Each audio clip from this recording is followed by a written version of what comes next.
Unsatisfactory is the show's approach to the whole Dockery Affair. However, the Blacklist Season 10 Episode 5 was set to be a letdown until they introduced an intriguing case, made a passing reference to the only thing that has us thrilled, and got a surprise out of Sia Malik. It has taken a while for the nearly unstoppable Raymond Reddington to lose, or so the legend goes. It has never been more true that you live by the sword, you die by the sword. Raymond continued to assert, as he had in the Blacklist Season 10 Episode 4, that he had taken care of the woojing side of the situation.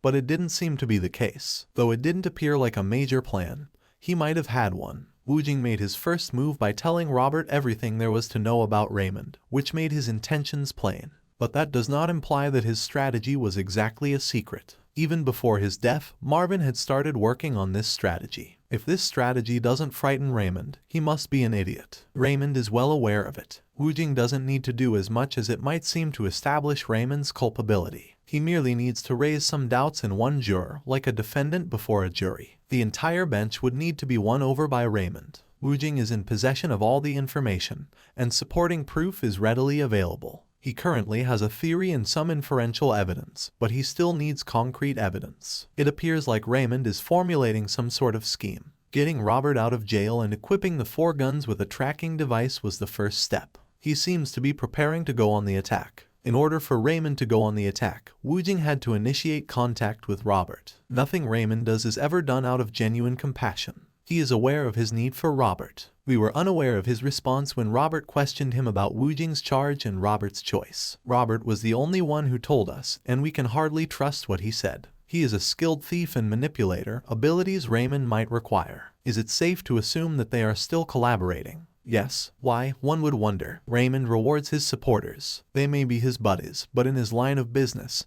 he occasionally has to crack a few eggs to make an omelet, and they are aware that he will stop at nothing to save them. When we last saw Robert, he had inspired a group of men who later turned into murderers, which is not what Robert does. He may not harbor resentment at Raymond because he was aware that he deserved to be put to prison and recognized it. He has known Raymond long enough to be aware of the benefits of loyalty. One such example is the anxious father. For the first time, in my opinion, Raymond provided a service to another person without anticipating anything in return. For the first half of the hour, the case he presented to the team wasn't all that interesting. It seemed pointless to continue on what was essentially a goose chase. Because of how twisted Anton was, the twist in the second half rescued the entire episode. Up until another one shows up, you believe you have seen them all. It was the same old mommy problem, just 1,000 times worse. I have a lot of compassion for kids that are raised in chilly, remote environments by their parents. It is an awful thing that I wouldn't want to happen to my worst enemy. But that man was warped, and he put the blame on his mother. Why didn't he just stab her like a normal man with mommy issues and spend the rest of his life in prison if he genuinely had a beef with her? He adored killing women in secret. He may have been projecting his mother's difficulties, but there was still a problem. Sia related to his description of his mother. It seems as though she could relate to some extent to his suffering.